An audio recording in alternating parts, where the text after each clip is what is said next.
My dear brothers and sisters, dear friends, Mes chers frères et sœurs, mes chers amis, nous vous souhaitons la bienvenue à cette réunion spirituelle mondiale pour les jeunes adultes, diffusée depuis le centre de conférence de Salt Lake City. Et le centre est rempli. Je suis Dieter Uchtdorf du Collège des 12 Apôtres. Je vous remercie tous de nous avoir rejoints pour cette formidable réunion spirituelle avec le président Nelson et Sœur Wendy Nelson, qui seront tous deux nos orateurs. Leur énergie et leur engagement indéfectible envers le Seigneur nous inspirent toujours. Nous sommes impatients d'entendre leur message.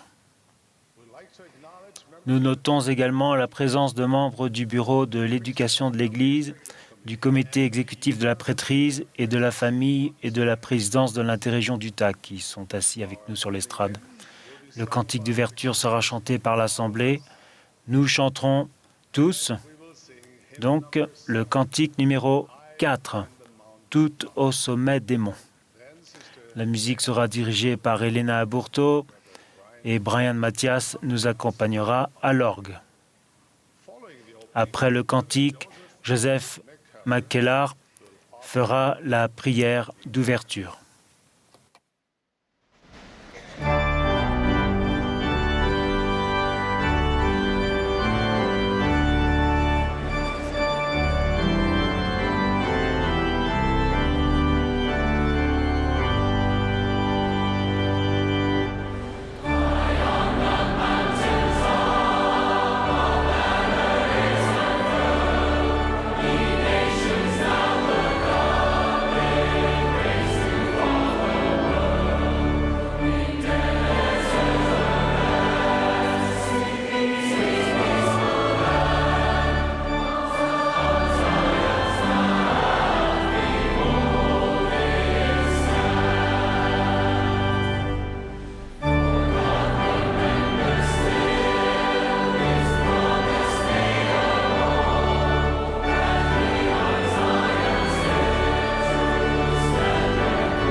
Dear Heavenly Father, Cher Père Céleste, nous te remercions pour cette journée merveilleuse, cette occasion que nous avons d'être assemblés ici au centre de conférence et à travers le monde pour écouter ton prophète. Bénis-nous afin que nos cœurs soient ouverts au message, que nous ressentions ton esprit et aussi que nous soyons édifiés et que nous puissions faire ton œuvre. Au nom de Jésus-Christ, Amen.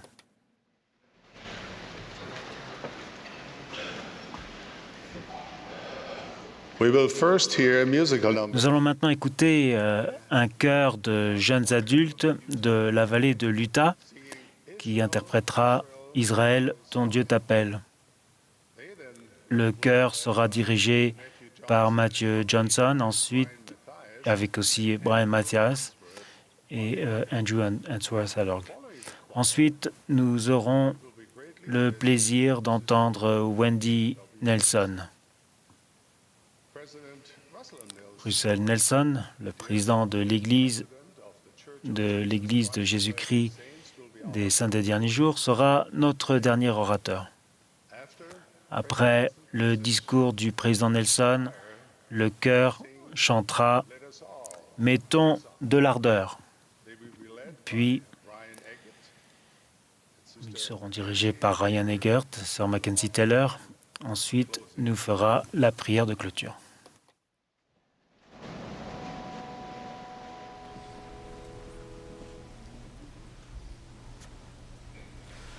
Israel, Israel, God is calling, calling thee from lands of woe. Babylon the great is falling, God shall all her towers o'erthrow. Come to Zion, come to Zion, ere his floods of anger flow. Come to Zion, come to Zion, ere his floods of anger flow.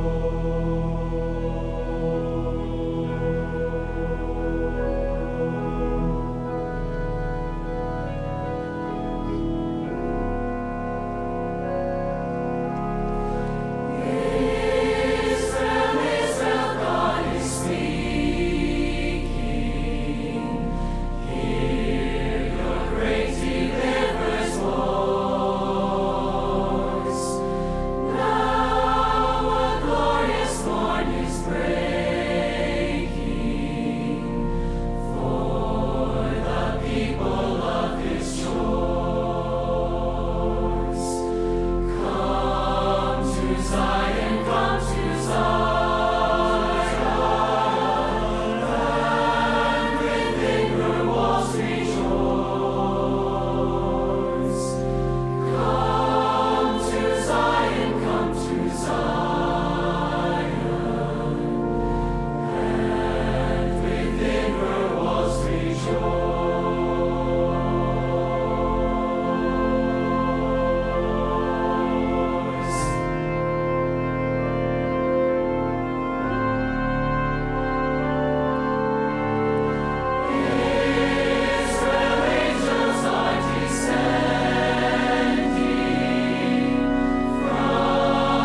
Our dear brothers and sisters, Mes chers frères et sœurs, nous vous aimons tellement, comme nous aimerions pouvoir emmener chacun de vous chez nous. Par-dessus tout, nous prions pour que le Saint-Esprit vous enseigne quelque chose ce soir qui vous aidera à mieux vous préparer à rentrer dans votre foyer avec un grand F. Ce soir, j'aimerais vous parler d'une question qui peut changer votre vie. Elle peut accroître votre assurance, diminuer votre anxiété, vous motiver, améliorer votre humeur et votre perspective de la vie, augmenter votre productivité et votre concentration, clarifier votre raisonnement, vous aider à résister à la tentation, à détecter la tromperie, augmenter votre reconnaissance, diminuer votre stress, augmenter votre capacité d'aimer et vous aider à prendre de meilleures décisions. Cette question vous apportera la joie, le réconfort, l'amour et la paix. Savez-vous comment je le sais? Parce que c'est exactement ce que 30 d'entre vous m'ont prouvé. Et je les crois. Ces jeunes adultes m'ont enseigné que lorsque l'on se pose cette question, cela permet d'avancer vers ce qui est vraiment important dans la vie, de faire les changements que l'on veut faire et même de se repentir véritablement. D'après eux, cette question peut vous donner la possibilité de voir comme jamais auparavant la main du Seigneur dans votre vie, la beauté de la terre et la bonté d'autrui. En bref, cette question peut vous relier à l'Esprit du Seigneur et à l'ADN divin dans votre esprit. Ainsi, elle vous apporte davantage de lumière et de vérité. Ces jeunes adultes m'ont aussi enseigné que cette question sera efficace, que votre vie est un rythme effréné ou non. Elle sera aussi très utile que vous vous sentiez actuellement heureux, triste, isolé, submergé, déprimé, motivé, angoissé, enthousiaste, seul, oublié, dépassé, négligé, rempli de joie. Cela n'a pas d'importance. Cette question peut vous servir. Souhaitez-vous la connaître? Parfait. Alors, mais d'abord un peu de contexte. Jésus-Christ, notre Sauveur, notre Rédempteur et le dirigeant de cette Église, son Église, a clairement dit qu'il voulait que vous et moi devenions de plus en plus saints. Il l'a même commandé, disant « Vous devez pratiquer la sainteté devant moi ». Il ne s'arrête pas là. Il ajoute le mot « continuellement ». Cela semble-t-il trop difficile et tout simplement impossible de pratiquer continuellement la sainteté? Je comprends parfaitement que vous vous disiez, Sœur Nelson, je ne m'en sens pas capable. Je vais vous dire pourquoi je sais que vous en êtes capable. Avant de me marier, j'étais psychologue, thérapeute conjugale et familiale et professeur à BYU. Pendant ces 30 années de pratique professionnelle, j'ai découvert le pouvoir des questions. Certaines nous poussent à voir les choses sous un jour nouveau, ouvrant notre cœur et notre esprit à toutes sortes de possibilités que nous n'aurions jamais envisagées. Il y a 2 mois, alors que je réfléchissais au pouvoir des questions, j'ai invité 30 de nos amis jeunes adultes de votre âge, mariés et célibataires, à se poser cette question pendant 3 jours. Je leur ai demandé de faire ce qui suit. Pendant 3 jours, au cours d'une seule situation par jour, demandez-vous, que ferait un jeune adulte sain? Fin de citation, c'est tout. Voilà la question. Alors, que ferait un jeune adulte sain? Par exemple, comment une jeune adulte sainte commencerait-elle sa journée? Que comprendrait sa liste de choses à faire? Comment parlerait-elle à un ami ou ferait-elle la lecture à un enfant? Comment ferait-elle les courses, la lessive? Comment jouerait-elle? Prierait-elle? Qu'est-ce qu'un jeune adulte saint écouterait ou dirait? Qu'écrirait-il? Que lirait-il ou que regarderait-il? Comment s'habillerait-il? Que ferait une jeune adulte sainte faussement accusée, trahie ou mal comprise? Que ferait un jeune adulte saint dans une situation vraiment difficile où ses valeurs ou sa moralité sont mises à l'épreuve? Comment une jeune adulte sainte se préparerait-elle à prendre la Sainte Seine chaque dimanche? Comment un jeune adulte saint, seul, saint, utiliserait son temps pour se préparer au mariage au lieu de l'attendre? Comment les jeunes adultes mariés saints renforceraient-ils leur mariage? Et que s'était-il passé? Dans plusieurs États des États-Unis et dans 2 villes du Canada, 30 jeunes adultes se sont exécutés en se demandant que ferait un jeune adulte saint. Une vague d'activités quotidiennes a déferlé. Chacune accomplie désormais à la manière d'un jeune adulte saint. Au bout de quelques jours seulement, les rapports ont afflué. Je vais vous dire ce qu'il s'est passé. On a croqué des carottes au déjeuner avec plus de reconnaissance. On a échangé la musique et les podcasts habituels contre de la musique inspirante, des discours de conférences générales et des podcasts de Viens et suis-moi. On a désinstallé les applications de réseaux sociaux qui prenaient beaucoup de temps. On a cessé de regarder des émissions au langage grossier. On a retrouvé les priorités dans des longues listes de choses à faire. On a commencé par prier avant d'essayer de faire des devoirs difficiles, invitant ainsi le Saint-Esprit à devenir notre professeur particulier. On a savouré les Écritures à divers moments, y compris juste avant le début d'un examen, ce qui a donné des résultats miraculeux. On a repris les habitudes spirituelles perdues depuis le retour de mission. On a rendu notre témoignage à des camarades de classe. On a remplacé la jalousie envers des amis qui sortaient ensemble et se mariaient par de l'amour et de la joie envers eux. On a profité des trajets en voiture pour avoir des moments de méditation silencieuse.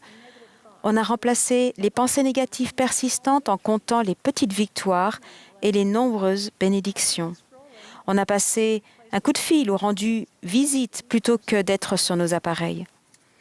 On a passé plus de temps au temple et les maris ont fait plus de ménage.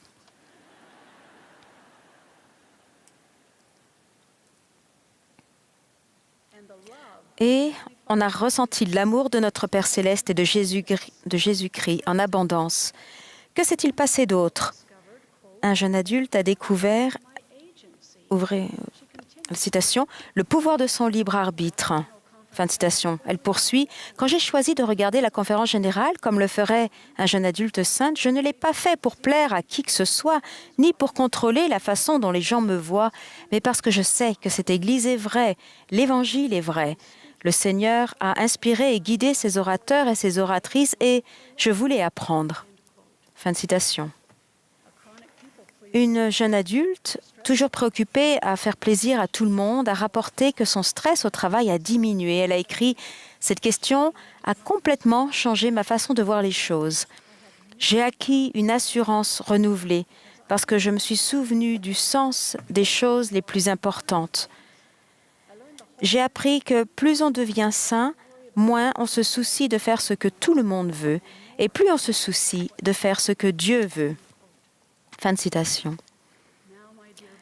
Mes chers frères et sœurs, à l'heure actuelle, le temple de Salt Lake City est un prodige architectural, mais ce n'est pas un temple du Seigneur en service.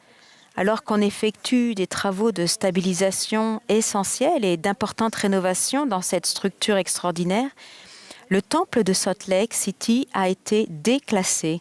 Quand un temple est déclassé, on lui retire tout ce qui est sacré en rapport avec les ordonnances et les instructions. Il peut malheureusement en être de même pour les personnes. À cause des tourments de Satan, des mauvais choix et de la fréquentation de personnes vivant dans le grand et spacieux édifice, de nombreux jeunes adultes ont retiré le caractère sacré de leur vie. Ils sont devenus, pour ainsi dire, des temples de Dieu déclassés. Quel que soit votre cas ou non, Que cela soit votre cas ou non, je vous invite à retrouver ou à augmenter le caractère sacré de votre vie en faisant exactement ce que le Seigneur a commandé, c'est-à-dire pratiquer continuellement la sainteté. Comme vos pères l'ont fait, vous pourriez commencer en vous demandant, pendant 3 jours, lors d'une seule situation particulière, que ferait un jeune adulte saint? Puis faites-le. Durant votre vie trépidante, si vous essayez d'être un peu plus saint jour après jour et que vous vous repentez rapidement lorsque vous commettez des erreurs, vous trouverez de la joie dans cette vie et la vie éternelle dans le monde à venir. Vous commencerez à ressentir exactement, d'une manière très profonde et inoubliable, ce que notre Sauveur Jésus-Christ a promis quand il a dit « Je suis capable de vous rendre saints ». Mes chers frères et sœurs, le président Nelson s'adressera à vous maintenant. Je vous témoigne, et je pourrais le faire devant n'importe quel tribunal de n'importe quelle nation sur terre, que Russell M. Nelson est le prophète que le Seigneur a choisi et instruit sur la terre aujourd'hui. Au nom de Jésus-Christ. Amen.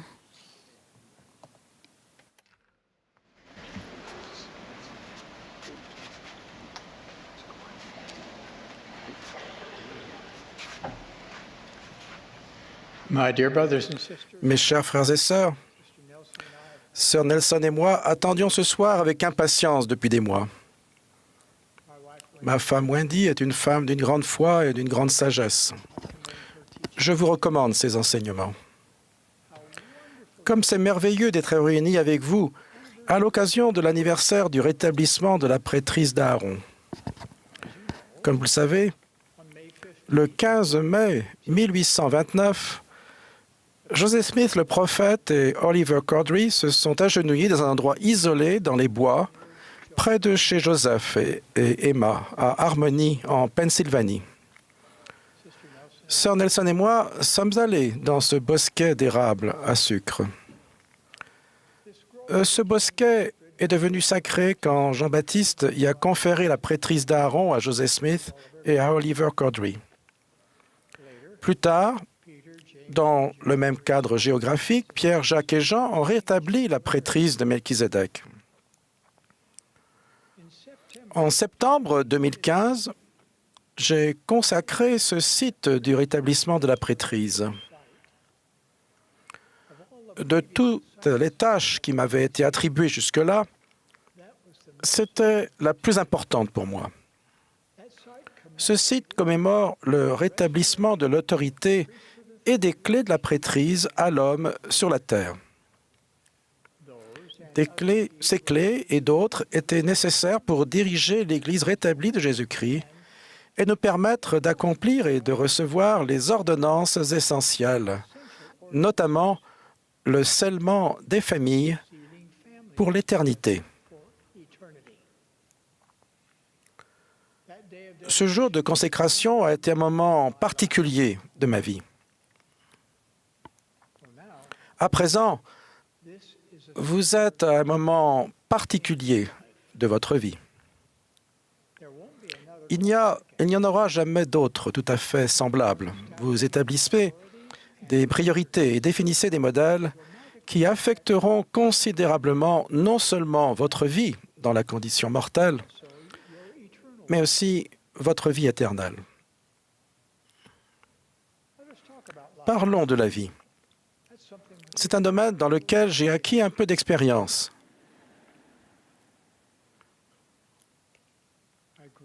J'ai grandi pendant la Grande Dépression. J'étais adolescent pendant la Seconde Guerre mondiale.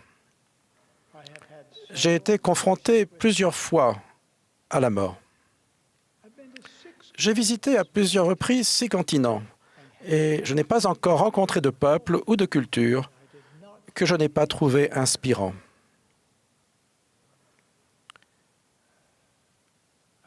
J'ai aussi été endeuillé. J'ai vu 2 filles précieuses être lentement, douloureusement et mortellement consumé par le cancer. La mort m'a enlevé une femme magnifique, Denzel, la mère de nos 10 enfants.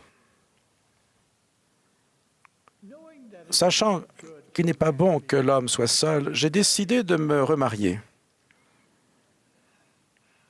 J'ai épousé une autre femme remarquable, ma chère Wendy. J'ai vu des amis et des membres de ma famille faire des choix héroïques et mener une vie exemplaire. Et j'ai vu d'autres personnes prendre des décisions désastreuses qui les ont fait dérailler de leur potentiel. En bref, j'ai vécu longtemps. Et à ce stade, j'ai cessé d'acheter des bananes vertes.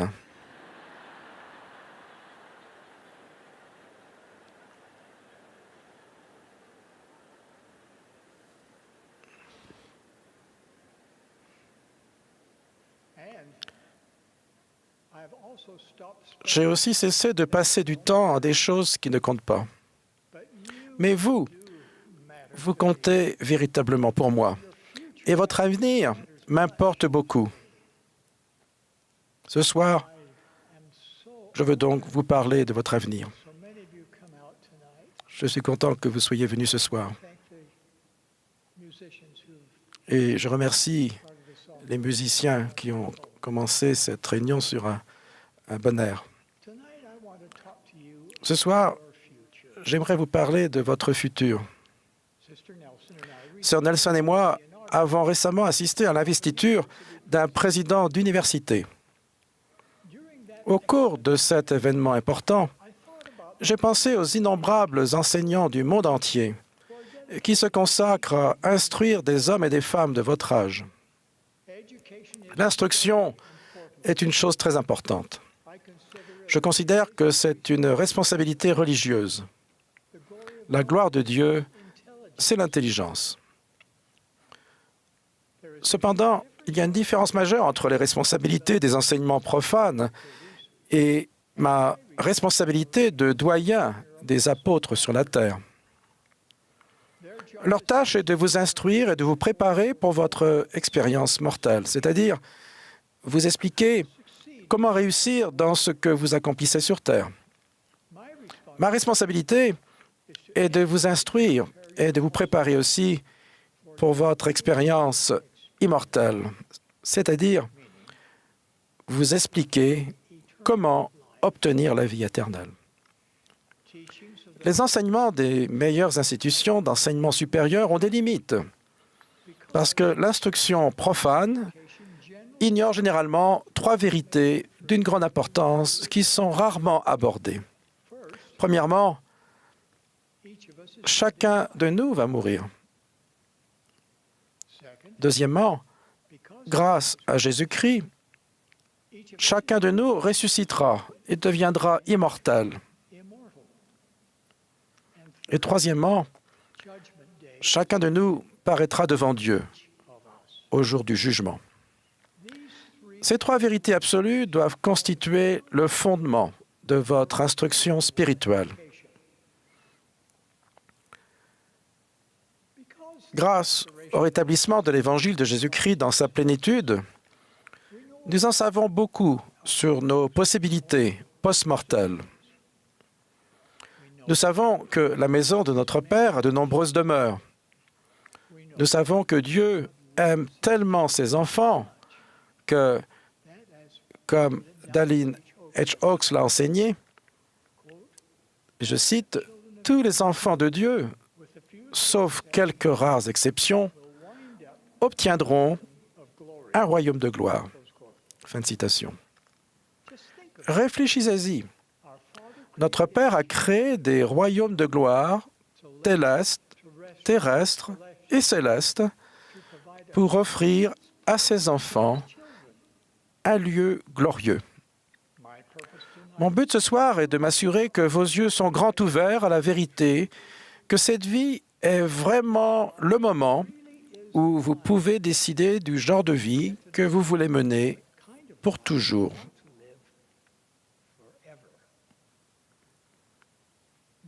C'est maintenant qu'il faut vous préparer à rencontrer Dieu. Comparé à l'éternité, la vie dans la condition mortelle dure à peine une nanoseconde.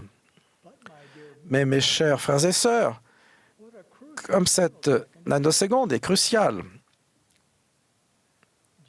pendant cette vie, nous pouvons choisir les lois auxquelles nous voulons obéir, celles du royaume céleste ou du terrestre ou du téleste. Et par conséquent, dans quel royaume de gloire nous vivrons à jamais. Tous les choix justes que vous faites ici produiront d'énormes résultats maintenant. Mais les choix justes que vous faites dans la condition mortelle produiront des bénéfices inimaginables éternellement. Si vous choisissez de contracter des alliances avec Dieu et être fidèle à ces alliances, vous avez la promesse de recevoir plus de gloire sur votre tête pour toujours et à jamais. Ces vérités devraient éveiller en vous la peur ultime de passer à côté, ou en langage moderne, le FOMO, Fear of Missing Out. Vous avez le potentiel d'atteindre le royaume céleste. Le FOMO suprême serait de passer à côté du royaume céleste et de vous accommoder d'un royaume inférieur. Parce que, ici-bas, vous avez choisi de vous contenter de vivre les lois d'un royaume inférieur. Bien évidemment, l'adversaire ne veut pas que vous pensiez à demain, et encore moins à la vie éternelle. Mais s'il vous plaît, ne soyez pas mal informés ou naïfs concernant les possibilités et les difficultés de la condition mortelle. Dans cet esprit, vous devez comprendre 3 vérités fondamentales qui vous aideront à préparer votre parcours futur. Premièrement, connaissez la vérité sur votre identité. Deuxièmement, connaissez la vérité concernant ce que votre Père céleste et son Fils vous ont offert. Et troisièmement, connaissez la vérité sur votre conversion. Je vais parler de chacun de ces 3 points. Premièrement, connaissez la vérité sur votre identité. Je crois que si le Seigneur vous parlait directement ce soir, la première chose qu'il s'assurerait que vous compreniez est votre véritable identité. Mes chers amis, vous êtes littéralement des enfants d'esprit de Dieu. Vous chantez cette vérité depuis que vous avez appris les paroles de « Je suis enfant de Dieu ». Mais cette vérité éternelle est-elle gravée dans votre cœur? Cette vérité vous a-t-elle secouru face à la tentation? Je crains que vous n'ayez entendu cette vérité si souvent qu'elle ressemble davantage à un slogan qu'à une vérité divine. Pourtant, la façon dont vous pensez à la personne que vous êtes réellement influence presque toutes les décisions que vous prendrez jamais. En 2006, quand j'ai épousé Wendy, j'ai eu plusieurs surprises, souvent très agréables, cela dit. L'une de ces surprises était le nombre de vêtements qu'elle possédait et qui comportaient un logo, celui des universités où elle avait obtenu un diplôme, des endroits où elle avait voyagé, etc. Chaque fois qu'elle portait l'un de ces vêtements, je la taquinais en disant « Pourquoi fais-tu de la publicité aujourd'hui ?»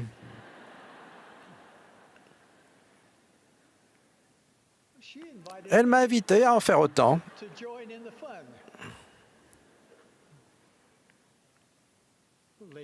Les étiquettes peuvent être amusantes et indiquer votre soutien pour un certain nombre de choses positives. De nombreuses étiquettes changeront pour vous avec le temps. Toutes les étiquettes ne se valent pas. Et si une étiquette, quelle qu'elle soit, remplace vos qualificatifs les plus importants, les résultats peuvent être étouffants spirituellement. Par exemple, si je devais classer par ordre d'importance les titres qui peuvent s'appliquer à moi, je dirais, premièrement, je suis fils de Dieu, puis fils de l'Alliance, puis disciple de Jésus-Christ et membre dévoué de son Église rétablie. Ensuite viendraient mes titres honorés de mari et de père, puis d'apôtre du Seigneur Jésus-Christ. Toutes les autres étiquettes que j'ai portées, telles que médecin, chirurgien, chercheur, professeur, lieutenant, capitaine, titulaire d'un doctorat américain, etc., se trouveraient quelque part plus loin dans la liste. Maintenant, je vous retourne la question. Qui êtes-vous? En tout premier lieu, vous êtes un enfant de Dieu. Deuxièmement, en tant que membre de l'Église, vous êtes un enfant de l'Alliance. Et troisièmement, vous êtes un disciple de Jésus-Christ. Ce soir, je vous supplie de ne pas remplacer ces trois identifiants primordiaux et immuables par d'autres, parce que cela pourrait entraver votre progression ou vous reléguer dans un stéréotype qui pourrait potentiellement contrarier votre progression éternelle. Par exemple, si l'on vous identifie principalement comme étant américain, ceux qui ne sont pas américains peuvent penser qu'ils savent tout ce qu'il y a à savoir sur vous et vous attribuer des croyances erronées.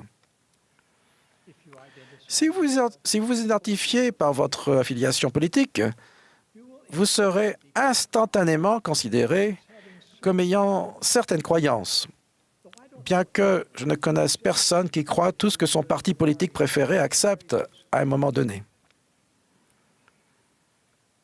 Nous pourrions continuer indéfiniment en passant en revue les contraintes des diverses étiquettes que nous mettons sur nous-mêmes et que d'autres personnes collent sur nous. Certains pourraient me qualifier de vieil homme. Mais je suis beaucoup plus jeune que ne l'étaient Adam et Noé.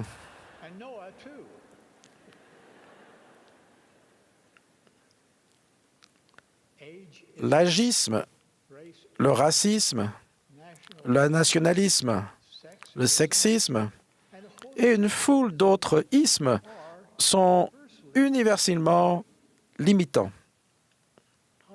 Comme c'est tragique quand quelqu'un croit à l'étiquette qu'une autre personne lui a attribuée. Imaginez la peine d'un enfant à qui l'on dit « tu es stupide ». Les identifiants et les étiquettes sont puissants. L'adversaire se réjouit des étiquettes parce qu'elles nous divisent et restreignent ce que nous pensons de nous-mêmes et des uns des autres. Comme c'est triste quand nous accordons plus d'honneur aux étiquettes qu'aux personnes. Les étiquettes peuvent conduire au jugement et à l'animosité. Tous les sévices ou les préjugés envers quelqu'un d'autre en raison de sa nationalité, de sa race, de son orientation sexuelle, de son sexe, de son niveau d'études, de sa culture ou d'autres identifiants importants sont offensants pour notre Créateur. Ces mauvais traitements nous font vivre en deçà de notre stature de fils ou de fille de son alliance. Il y a différentes étiquettes qui peuvent être très importantes pour vous, bien sûr. Veuillez ne pas mal interpréter mes paroles. Je ne dis pas que d'autres titres identifiants ne sont pas importants. Je dis simplement qu'aucun identifiant ne doit supplanter ou remplacer ces 3 titres durables.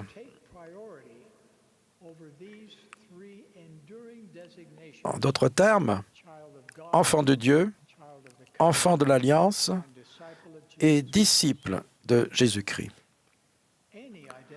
Tout identifiant qui n'est pas compatible avec ces 3 titres essentiels finira par vous faire faux bond. D'autres étiquettes nous décevront avec le temps parce qu'elles n'ont pas le pouvoir de vous conduire vers la vie éternelle dans le royaume céleste de Dieu. Les identifiants du monde ne vous donneront jamais la vision de ce que vous pouvez finalement devenir. Ils n'affirmeront jamais votre ADN divin ni votre potentiel divin illimité. Étant donné qu'il y a un grand plan du salut conçu par notre Père céleste, n'est-il pas logique que vous ayez aussi une destinée divine? Ne vous y trompez pas. Votre potentiel est divin.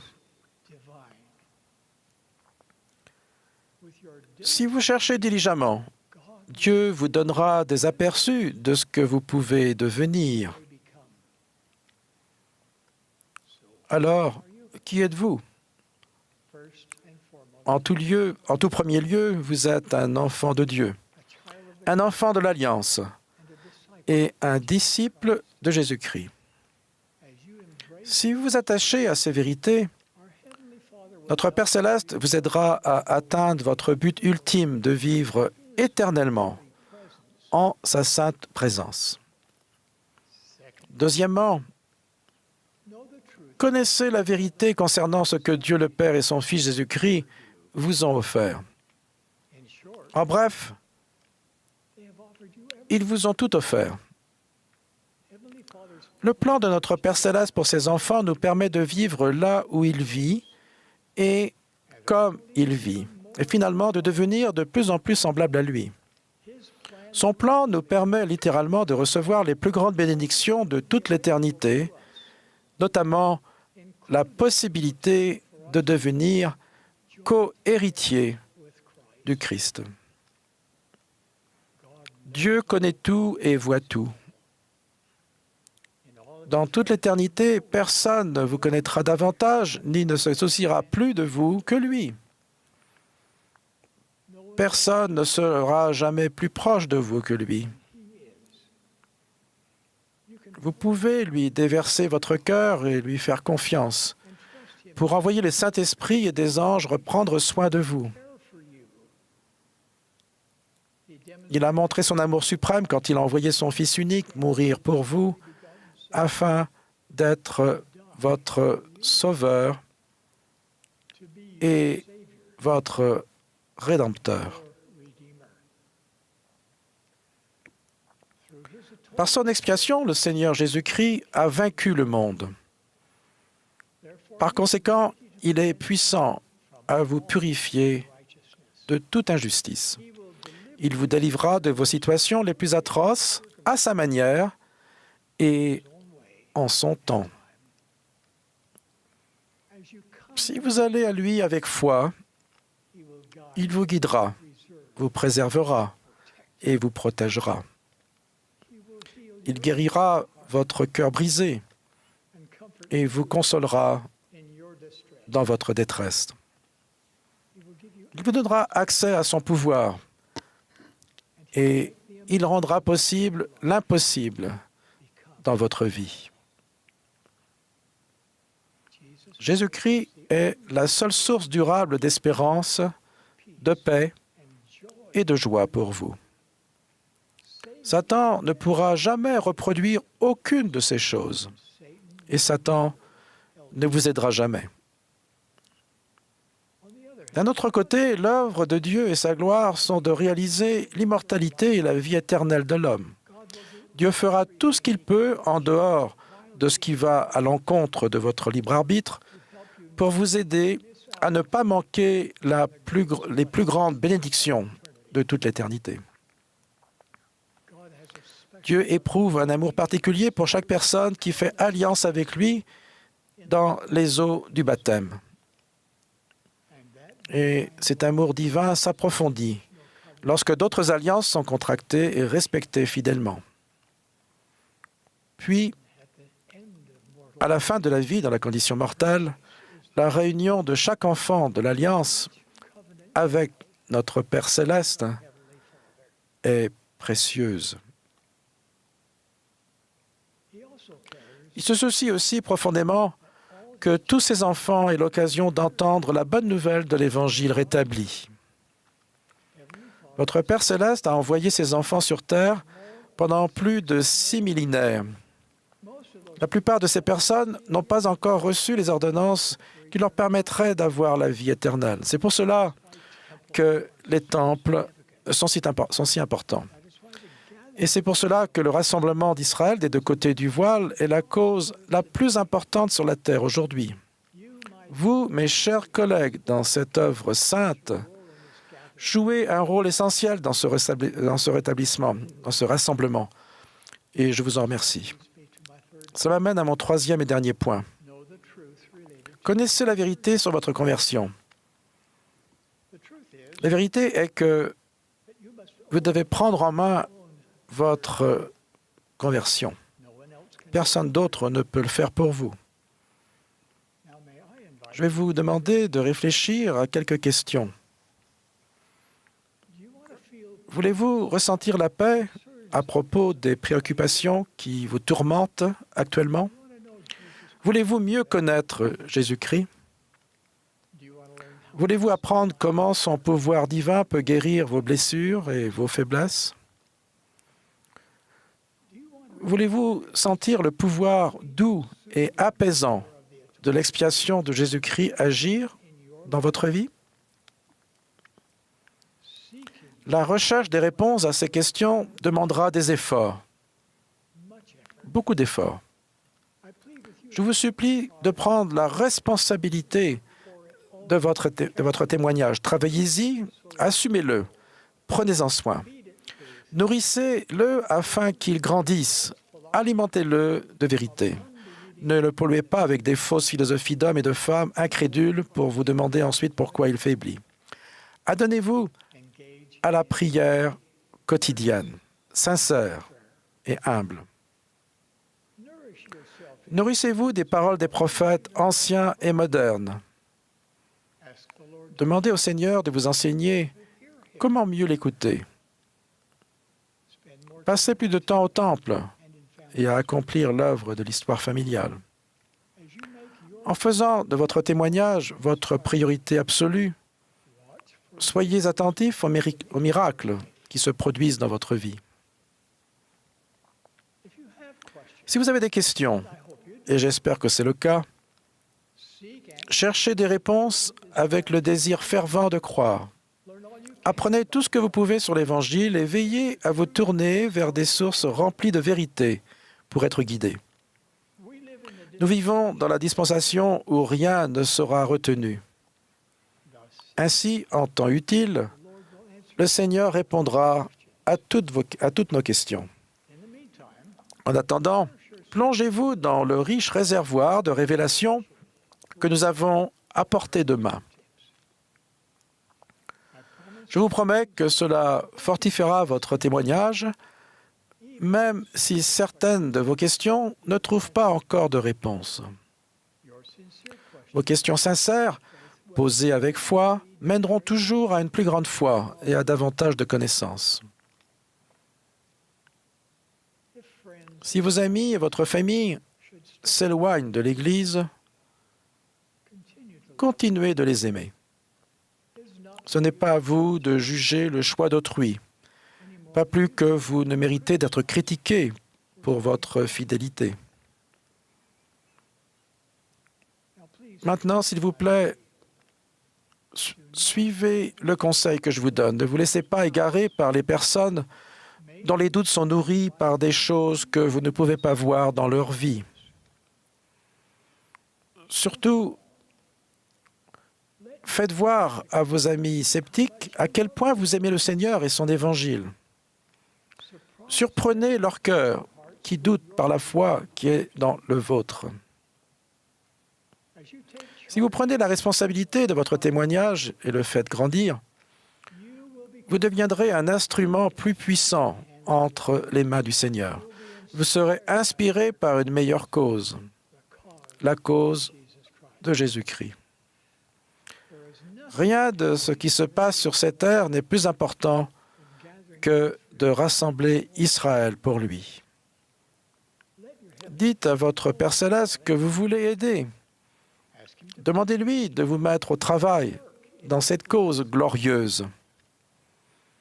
Puis observez et émerveillez-vous de ce qui se passe lorsque vous laissez Dieu prévaloir dans votre vie. Mes chers jeunes amis, je vous aime, je vous remercie, je crois en vous. En tant que prophète du Seigneur, je vous bénis pour que vous connaissiez la vérité sur votre identité et pour que vous chérissiez ce qu'est véritablement votre potentiel glorieux. Je vous bénis pour que vous preniez la responsabilité de votre témoignage. Et je vous bénis pour que vous ayez le désir et la force de respecter vos alliances. Je vous promets que si vous le faites, vous progresserez spirituellement. Vous serez libéré de la peur et acquerrez une assurance que vous pouvez à peine imaginer maintenant. Vous aurez la force d'exercer une influence positive bien au-delà de vos capacités naturelles. Et je vous promets que votre avenir sera plus exaltant que tout ce que vous pouvez croire actuellement. Je prononce ces bénédictions sur vous et vous exprime à nouveau ma reconnaissance et mon amour pour chacun d'entre vous. Au nom sacré de Jésus-Christ. Amen.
Notre cher Père céleste,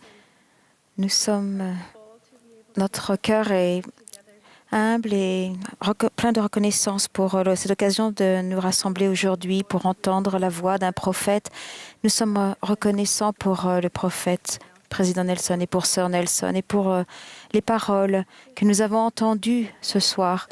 Merci pour tous ces sentiments que nous avons reçus. Nous prions, Père, que nous puissions garder tous ces enseignements que nous avons entendus sur la nature divine, que nous puissions faire de notre mieux pour retourner auprès de toi un jour. Nous sommes reconnaissants pour ton Fils Jésus-Christ. Nous l'aimons tellement et nous disons ces choses au nom de Jésus-Christ. Amen.